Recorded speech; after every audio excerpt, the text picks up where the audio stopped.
வணக்கம். 5 மாநில தேர்தல் பரபரப்பா போயிட்டு இருக்குது. தமிழகத்தில தற்பொழுது 4 முனை போட்டியா இருக்குது. திமுக கூட்டணி, அதிமுக கூட்டணி, தமிழக வெற்றிக் கழகம், நாம் தமிழர் கட்சி அப்படின்னு சொல்லிட்டு 4 முனை போட்டியா இருக்குது.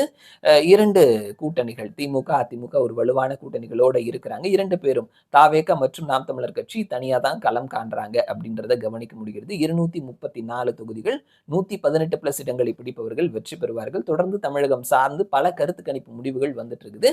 இந்த வீடியோல நாம செஃபாலஜிஸ்ட் சாவியா சாச்சி அவருடைய டீம் எடுத்து வெளியிட்டிருக்கக்கூடிய 2வது கருத்து கணிப்பு முடிவுகளை தெரிஞ்சுக்க போறோம். பிப்ரவரி கடைசி வரைக்கும் கருத்து கணிப்பு எடுத்திருக்கிறாங்க. ஸோ யாருக்கான வெற்றி வாய்ப்புகள் இருக்குது அப்படின்றத தெரிஞ்சுக்கலாம். மொத்தமா இருக்கக்கூடிய 234 தொகுதியில் 118 பிளஸ் இடங்களை பிடிப்பவர்கள் வெற்றி பெறுவார்கள்.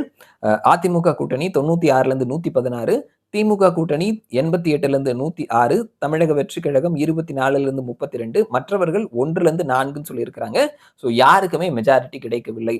அதிமுக கூட்டணி மேக்சிமம் பிடித்தா கூட 116, ஒரு 2 இடம் தேவை இருக்குது மெஜாரிட்டிக்கு. அதே நேரத்தில் திமுக கூட்டணி மேக்சிமம் பிடித்தா கூட 106, அவர்களுக்கு மெஜாரிட்டிக்கு 12 இடங்கள் தேவையா இருக்குது. ஸோ யாருக்குமே மெஜாரிட்டி கிடைக்காது, ஒரு தொங்கு சட்டமன்றம் அமையும் அப்படின்னு சொல்லிட்டு சாவியா சாட்சியினுடைய 2வது கருத்து கணிப்பு முடிவுல சொல்லியிருக்கிறாங்க. ஆனாலுமே கம்பேரிங் டு திமுக, அதிமுக கூட்டணி முன்னாடி இருக்கிறாங்க. அவர்களை விட ஒரு 10 இடங்கள் அதிகமா அதிமுக கூட்டணி பிடிக்கிறாங்க அப்படின்றத சொல்லியிருக்கிறாங்க. ஸோ இன்றைய டேட்ல பார்க்கும் பொழுது திமுக கூட்டணியை விட அதிமுக கூட்டணி ஒரு ஸ்டெப் முன்னாடி இருக்கிறாங்க. ஆனா யாருக்குமே மெஜாரிட்டி கிடைக்கல. தொங்கு சட்டமன்றம் அமையும் அப்படின்னு சொல்லிட்டு சாவியா சாஜி சொல்லியிருக்கிறாங்க.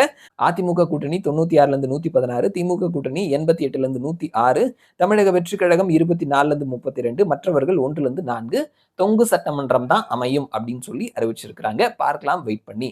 மறுபடியும் நான் உங்களை இன்னொரு வீடியோல சந்திக்கிறேன். அது வரைக்கும் நன்றி.